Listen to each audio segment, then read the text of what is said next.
What's up, fight fans? This is Kurt DeVille with Counterpunch Boxing News, and I have some new news concerning Iron Mike Tyson. Get this. Iron Mike Tyson is now taking Mexican supplements and electrical muscle stimulation ahead of a ring return at age 55. Iron Mike Tyson returned to boxing action after 15 years away, and when he took on Roy Jones Jr. in an exhibition in 2020, as you guys know,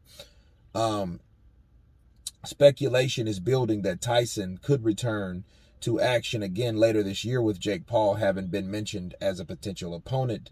Like Tyson, Floyd Mayweather has been taking exhibitions fights since his ending 50-0 pro career battle with Conor McGregor. Comparing the two legendary fighters on his podcast, Rogan said the difference between Floyd and Mike is Floyd's 155-pounder. Mike Tyson is 220 pounds solid as a rock. Even if the 55-year-old, he's on all the muscle supplements, he's on everything. They use electrical muscular stimulation on him. There is no suggestion that Tyson has taken any illegal substances, and any exhibition fight would be likely to carry more lenient rules than a professional bout. Electrical muscle stimulation is not banned in pro fighting. Tyson is said to have pocketed around $7.5 million for his bout with Roy Jones. When asked about how much is it to take him to fight Paul, Tyson said on his podcast, $1 billion. Let me stop there. Mike Tyson taking Mexican supplements. And I know when they said Mexican supplements, I think they were trying to imply that, things that are not in the US of A could be deemed as banned or reaching into an illegal category with taking supplements. This is what I say. Anytime you have someone 55 years of age, I say everything goes. Anything goes. Unless it's just some toxic like thing that just does something crazy, that turns you into a superhuman or something. But other than supplements, I always believe that when you're talking about supplements, when you're talking about medicines, vitamins, things of that nature, at once upon a time, all those things were deemed usable, acceptable, until they weren't.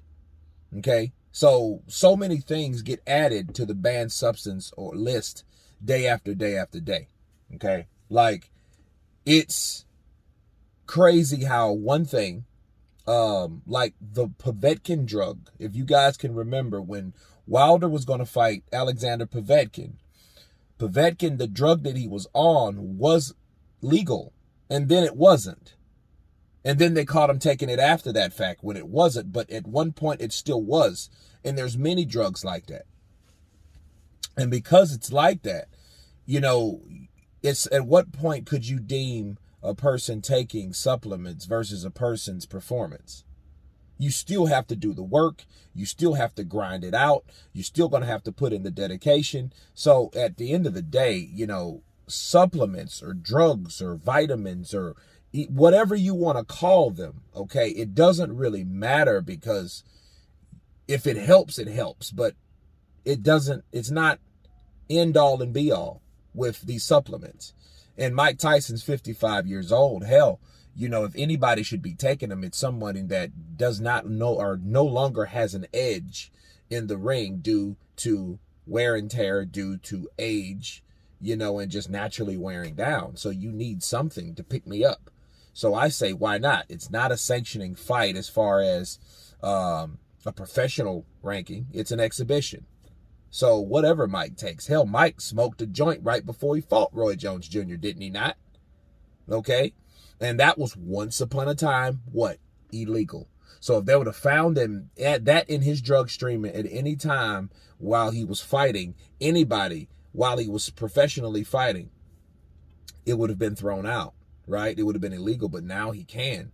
So I don't know what the big deal is. If Mike Tyson wants to take whatever he wants to take, let him take it. because it's an exhibition anyway. He's not fighting professionally. He's fighting for exhibitions. He's fighting what people wouldn't get probably. So a lot of boxers wouldn't get, you know what I mean, based on their popularity. But still, you know, it's still an exhibition nonetheless. So, you know, if Mike wants to take Mexican supplements or whatever, let him take it. You know, and then a lot of things are on the banned substance list. It doesn't really affect the other fighter. It affects the fighter that's taking them. Okay, so you're responsible for whatever you put in your body, and you're responsible for what comes with that. So if it does have some type of defect or side effect from taking that, or undesired effect, you know, that's on Mike. But at the end of the day, it's Mike's decision. So anyway, you guys tell me what you think of Mike Tyson possibly taking Mexican supplements ahead of his return to the sport of boxing. Of course, please subscribe. And you guys been Counterpunch. Peace.